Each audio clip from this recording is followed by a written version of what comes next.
तो हेलो दोस्तों, आज मैं जो मूवी एक्सप्लेन करने वाली हूँ उसका नाम है टू सिस्टर्स। और ये movie Malaysian psychological thriller movie है। देखने में आपको मज़ा आने वाला है, साथ में ये बहुत ही बढ़िया मूवी है और अवार्ड विनिंग भी है। तो चलिए चलते हैं अपनी मूवी की तरफ। तो मूवी के स्टार्टिंग में हम दो सिस्टर्स को देखते हैं, यूवी और याना, जो अपने कमरे में सो रहे होते हैं। तभी याना को कुछ आवाज़ें आती हैं, तो वो यूवी को जगा कर कहती है कि मुझे कुछ आवाज़ें आ रही हैं। याना कहती है कि नहीं तो मुझे कोई आवाज़ नहीं आ रही है। तभी यूवी के फोर्स करने पर याना उसके साथ नीचे जाती हैं, जहाँ एक रूम होता है, जहाँ जाने के लिए उसके पिता बार बार मना किया करते थे। तो यूवी कहती है कि आवाज़ें यहीं से आ रही हैं। तो याना दरवाजे में कान लगाकर सुनने लगती है, लेकिन वहाँ से उसे कोई आवाज़ नहीं आती। फिर वो अंदर जाती है और यूवी से भी कहती है कि तुम भी अंदर आओ। जैसे ही वह रूम में इंटर करती है, अचानक से उसे कोई पकड़ लेता है और तभी दरवाज़ा बंद हो जाता है। याना अपनी बहन को चीखते चिल्लाते देख रही होती है। खैर तभी याना की आंखें खुलती हैं और हम देखते हैं कि ये उसका एक नाइटमेयर था। खैर सुबह होती है और याना उठती है और अपनी दवाइयाँ लेती है। यहाँ हम देखते हैं कि याना बहुत ही सेल्फिश है। वो किसी से ज़्यादा बात नहीं करती, लेकिन वो जिस लड़के के साथ सोई हुई थी उसी से कहती है कि मैं सिर्फ उसके साथ सोना चाहती थी और हमारे बीच देखो ऐसा वैसा कुछ भी नहीं है। वो लड़का दुखी होकर वहां से चला जाता है। फिर हम याना के बारे में जानते हैं कि याना एक सुपर राइटर है। एक्चुअल में इसने एक बुक लिखी है जिसका नाम है मल्टीपल पर्सनालिटी डिसऑर्डर, जो बहुत ज़्यादा प्रसिद्ध हो गई है। और याना उसी लड़के से ऑफिस में जाकर मिलती है और वो लड़का कोई और नहीं बल्कि याना का ही मैनेजर है। एक्चुअल में मैनेजर याना से बहुत प्यार करता है पर याना नहीं। खैर याना उससे कह देती है कि अब उनके बीच में कुछ भी नहीं हो सकता और ये रिश्ता यहीं पर खत्म। फिर वो एक इंटरव्यू में जाती है जहाँ वो कहती है कि हर महिला में एक दूसरी पर्सनालिटी भी होती है, जो रियल पर्सनालिटी से काफ़ी इंटरेस्टिंग होती है। उसके बाद बहुत सारे फैंस आते हैं जो उस पर बुक पर साइन करा रहे होते हैं। तभी एक लेडी आती है जो बहुत ही ज़्यादा वियर्ड होती है, और दोस्तों इस लेडी को आप ज़रूर याद रखना। जिसके बाद हम देखते हैं कि जॉन याना से मिलता है और कहता है कि हमें अपने रिश्ते के बारे में सोचना चाहिए। तो याना भी उस पर हामी भरती है और वहाँ से चली जाती है। जिसके बाद याना के पास एक लड़की आती है। एक्चुअल में ये उसकी फैमिली लॉयर होती है, जो बताती है कि उसके फादर ने उसके लिए एक वसीयत रखी है जो उसकी और उसकी छोटी बहन की है। एक्चुअल में उनका एक घर है जिसे बेचकर दोनों में पैसे डिवाइड करने हैं। खैर हम देखते हैं कि याना घर जाती है और अपनी और अपने बहन यूवी की बचपन की फ़ोटो देखने लगती है। उसके बाद हम उसके एक विज़न को देखते हैं जहाँ पर उसकी मॉम की मौत बहुत पहले ही हो गई थी, जब याना और यूवी बहुत छोटे थे। उसके बाद याना अपनी छोटी सिस्टर यूवी को प्रॉमिस करती है कि वो उसका ख्याल हमेशा रखेगी। तभी हम याना को देखते हैं हॉस्पिटल जाते हुए, जहाँ डॉक्टर यूवी के बारे में कहते हैं कि वह बिल्कुल ठीक हो चुकी है, उसे यहाँ से बाहर जाना चाहिए, लोगों से मिलना घुलना चाहिए ताकि वो और ज़्यादा बेटर फील कर सके। असल में याना की छोटी सिस्टर यूवी एक मेंटल डिसऑर्डर को बहुत लंबे टाइम से फेस कर रही होती है। फिर यूवी याना से मिलती है, जो बहुत ज़्यादा मिलकर खुश हो जाती है। याना उसे लेकर घर आती है। तभी रात में हम याना के घर का सीन देखते हैं, जब याना अपनी छोटी सिस्टर यूवी के बाल बना रही होती है, जहाँ यूवी उससे पूछती है कि क्या तुम मुझे भूल गई थी जो इतने सालों में मुझसे मिलने नहीं आई। तो याना उससे कहती है कि ऐसा नहीं है, बल्कि मैं एक बुक लिख रही थी जो मेंटल डिसऑर्डर पर थी और मैं चाहती थी कि तुम बिल्कुल ठीक होकर वापस आओ। अब रात में जब दोनों बहनें सो रही होती हैं तो याना की आंख खुलती है, तो वो देखती है कि बिस्तर पर उसकी छोटी बहन यूवी है ही नहीं। तो वो उसे देखने के लिए बाहर जाती है, जो एक काउच पर बैठी मिलती है। तो वो यूवी के पास जाती है, तो यूवी याना से कहती है कि उसे बचपन की कोई भी बात याद क्यों नहीं है और उसे उस घर में वापस से जाना है, खासकर उस रूम के बारे में जानने के लिए कि क्या हुआ था बचपन में उस रूम में। यूवी याना से कहती है कि मुझे उस घर में वापस से जाना है। ये दोनों पुराने घर जाने के लिए तैयार हो जाते हैं, सच जानने के लिए। खैर ये दोनों जब वहाँ पहुँचती हैं तो इनकी लॉयर इनका वेट घर के बाहर ही कर रही होती है। वो उन्हें उस घर की चाबी दे देती है और उस घर में हमें वही रूम दिखाया जाता है जहाँ एक पैडलॉक लगा हुआ था। लॉयर को उस रूम से थोड़ा अजीब फील हो रहा था, तो याना से पूछती है कि इस रूम में आखिरकार पैडलॉक क्यों लगा है। तो याना बड़े रूडली बिहेव करते हुए कहती है कि मुझे भी कोई आइडिया नहीं कि इसमें पैडलॉक क्यों लगा है। तभी सीन शिफ्ट होता है और हम यूवी को देखते हैं, जो जीने के रास्ते से ऊपर जाती है और अपने बचपन की सारी चीज़ें उठा कर देखने लगती है। तभी याना आती है, उसे एक पेन दिखाती है, कहती है क्या तुम्हें कुछ याद आया। तो यूवी कहती है मुझे कुछ भी याद नहीं आ रहा है।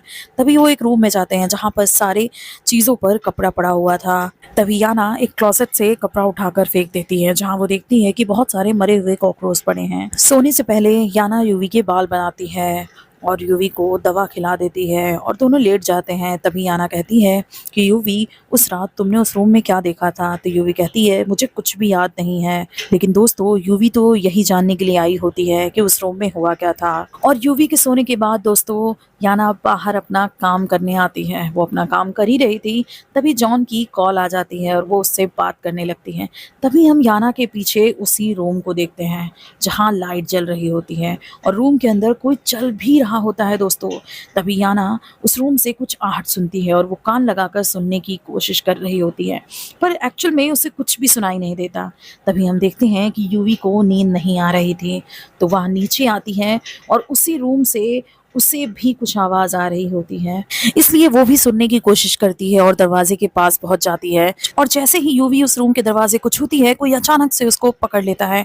उसकी चीख निकल जाती है और याना उसको आकर शांत करती है और उससे पूछती है कि क्या हुआ। तो यूवी कहती है मुझे कुछ भी याद नहीं और मुझे उस रूम के बारे में सब कुछ जानना है। तो याना कहती है ठीक है, मैं कल किसी लॉकमैन को बुलाकर मैं उस दरवाजे को ओपन कराऊंगी। तभी हम मॉर्निंग में देखते हैं कि लॉकमैन आ जाता है और उस रूम को ओपन करता है। जब ये दोनों उस रूम में जाती हैं तो वो रूम किसी और का नहीं बल्कि याना और यूवी की मॉम का ही था। फिर देखते हैं कि जब याना काम कर रही थी तो उसके पास यूवी के डॉक्टर का फोन आता है।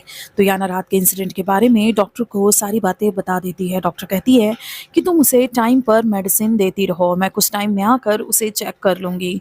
फिर हम उसी रूम का दरवाजा अपने आप खुलते देखते हैं, यानी कि उस रूम में कुछ तो हो रहा है जो बहुत ही पैरानॉर्मल है। फिर याना जब किचन में जाती है तो वो देखती है कि यूवी चिकन चॉप कर रही होती है। तभी यूवी उस बुक के बारे में याना से पूछती है और याना कहती है कि मैं तुम्हारे लिए सेम बुक मंगा दूंगी। फिर हम देखते हैं कि बुक देने के लिए याना के घर एक व्यक्ति आता है। याना उससे बुक ले लेती है, पर जब उस व्यक्ति की नज़र यूवी की तरफ जाती है तो वो देखता है कि यूवी के पीछे कोई खड़ा है और हम देखते हैं ये कोई और नहीं बल्कि यूवी और याना की माँ का घोस्ट था। वो पहले याना से कुछ कहने वाला होता है, फिर वो डर कर वहाँ से चला जाता है। खैर सीन रात में शिफ्ट होता है जहाँ हम देखते हैं कि याना अपनी बुक कंप्लीट कर रही होती है तो यूवी उसे काउच पर बैठी नजर आती है। वो उसके पास जाकर बैठ जाती है और बुक के बारे में उससे पूछने लगती है। तभी हम देखते हैं कि यूवी तो ऊपर से आ रही है। याना डरते हुए वापस से काउच की तरफ देखती है और वो देखती है कि वहां पर कोई था ही नहीं और अभी तक ना जाने किससे वो बात कर रही थी। अब हम देखते हैं कि इस घर में बहुत कुछ अजीब चल रहा है। खैर अगले दिन जब याना नहा रही होती है तो उसे लगता है कि जैसे कोई उसे देख रहा है, पर थोड़ी देर में वो खुद को नॉर्मल कर लेती है। अब वो सीढ़ियों से जब नीचे जाती है तो उसे डाइनिंग टेबल पर एक रेड कलर की सैंडल दिखती है। तो याना यूवी से कहती है कि ये शूज तो पापा तुम्हारे लिए लाए थे, पर यूवी को कुछ याद ही नहीं था।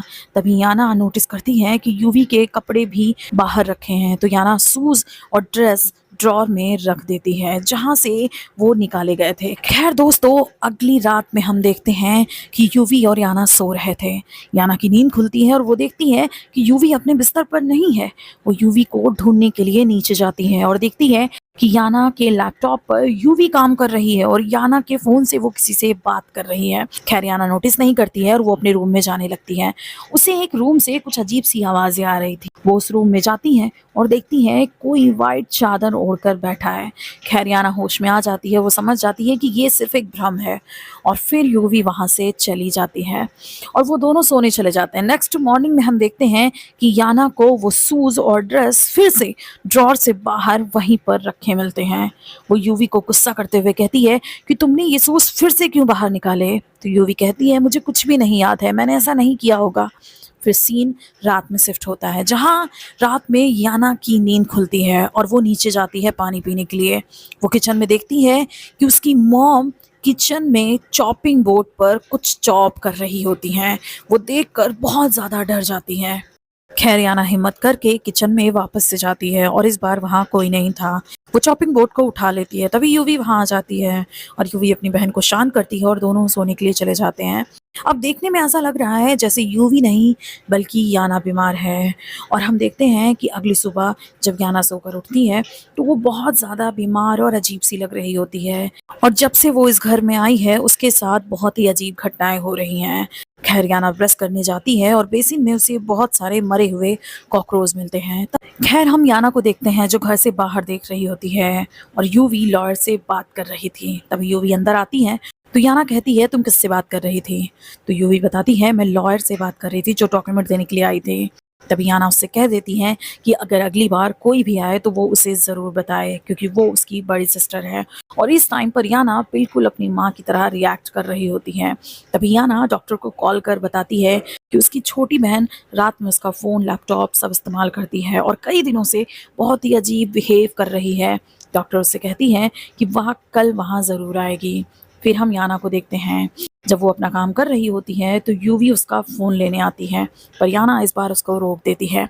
रात में जब उसे नींद नहीं आ रही थी तो वो अपनी दवाइयाँ खाती है। याना दवाई खा करके नीचे जाती है, तभी वह एक रूम में पहुंच जाती है जहां उसे बचपन वाली यूवी दिखाई देती है जो बर्थडे सेलिब्रेट कर रही होती है। तभी याना से वो कहती है कैंडल ब्लो करने के लिए, और जैसे ही याना कैंडल ब्लो करती है यूवी वहां से गायब हो जाती है। तभी याना को बचपन वाली यूवी उसके मॉम के रूम में दिखती है जो याना को वहां बुला रही होती है। याना उस रूम में चली जाती है, तभी वो दरवाजा अपने आप बंद हो जाता है जैसे मूवी की शुरुआत में हुआ था। और तभी हम वहां देखते हैं याना के डैड के घोस्ट को, जो याना पर सीधे अटैक कर देते हैं और वो जोर जोर से चिल्ला रही होती है। तभी यूवी वहां पर आती है और वो आकर याना को शांत करती है और यूवी याना को मेडिसिन लेने के लिए कहती है। तभी याना कहती है कि उस रूम में तुमने क्या देखा? तो यूवी कहती है मुझे कुछ भी याद नहीं। तभी याना मेडिसिन को फेंक कर चली जाती है और हम अगली सुबह देखते हैं कि याना सभी मेडिसिन को फ्लश कर देती है। तभी याना के क्लोजेट में हम याना की मॉम के घोस्ट को देखते हैं। याना पूरे क्लोजेट को चेक करती है पर वहां पर उसे कुछ भी नहीं मिलता। दोस्तों यहाँ माजरा ही कुछ और है। खैर याना बाहर आती है जहां उसे वही बुक मिलती है जो उसकी लिखी हुई है, जहां हम देखते हैं कि उसके बुक के बैक पर राइटर का नाम यूवी था और उसकी फोटो भी वहां लगी थी। अब दूसरे रूम में कुछ आवाजें आती हैं। जब याना वहां पर जाती है तो वो देखती है कि डॉक्टर और जॉन और यूवी आपस में मिलकर बात कर रहे हैं, जहां हमें पता चलता है इस कहानी का सच कि यूवी कभी बीमार थी ही नहीं, एक्चुअल में बीमार याना थी। इसलिए तो याना हमेशा से मेडिसिन लिया करती थी और जॉन यूवी का बॉयफ्रेंड है, उसका पब्लिशर होता है। मतलब यहाँ बुक लिखने वाली याना नहीं बल्कि यूवी है। और याना जो बीमार थी उसे ये लगता था कि ये सारे लोग मिलकर उसके खिलाफ साजिश कर रहे हैं।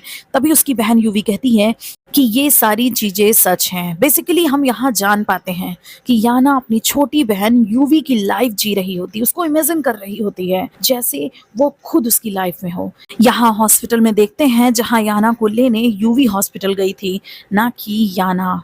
और उस लॉयर ने चाबी यूवी को दी थी, ना कि याना को। उस रात जब यूवी उस दरवाजे के पास गई थी तो उसका हाथ उसकी मॉम ने पकड़ा था, लेकिन वहां पर यूवी नहीं बल्कि याना थी। यहाँ तक कि जो आदमी बुक देने के लिए इनके घर आया था वो भी याना के पीछे ही घोस्ट को देखा था।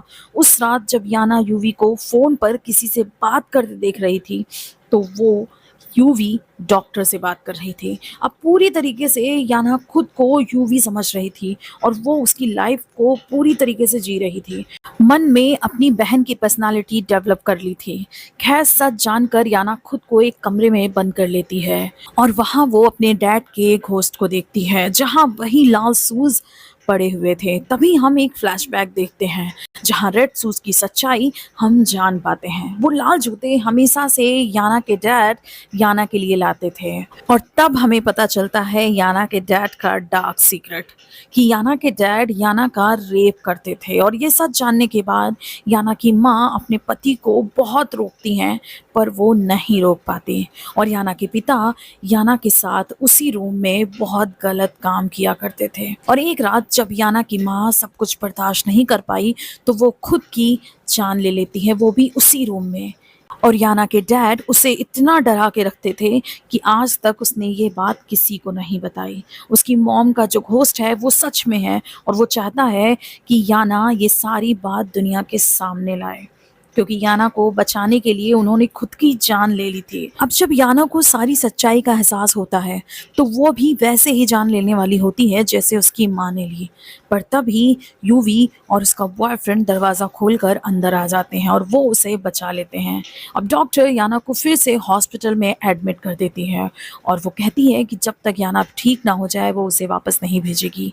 लेकिन याना तब तक ठीक नहीं हो सकती जब तक वो सबको सच ना बता दे, क्योंकि वो बात उसके दिमाग में बैठ चुकी है। तभी हम हॉस्पिटल में देखते हैं वही स्टार्टिंग वाली अजीब सी लेडी को, एक्चुअल में वो भी एक पेशेंट थी। अब हम देखते हैं कि जब तक यूवी याना को हॉस्पिटल से नहीं लाई थी, तब तक वो पूरी तरह से यूवी खुद को समझकर वहाँ रह रही थी।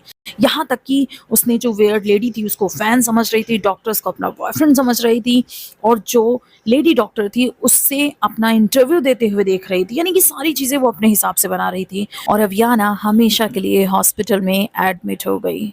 तो ये कहानी यहीं पर समाप्त होती है। तो दोस्तों, ये कहानी आपको कैसी लगी और मेरा एक्सप्लेनेशन कैसा लगा, कमेंट बॉक्स में जाकर अपनी राय ज़रूर दें। और हाँ, अगर कोई कमी हो तो मुझे ज़रूर बताएं, ताकि मैं अच्छे से इम्प्रूव करके एक नई कहानी आपके सामने ला सकूं। अगर मेरे चैनल पर पहली बार आए हो तो मेरे चैनल को सब्सक्राइब ज़रूर करें, क्योंकि मुझे इसकी सख्त ज़रूरत है और ये सिर्फ आप लोग ही कर सकते हैं। तो मिलते हैं किसी नई कहानी के साथ, तब तक के लिए गुड बाय।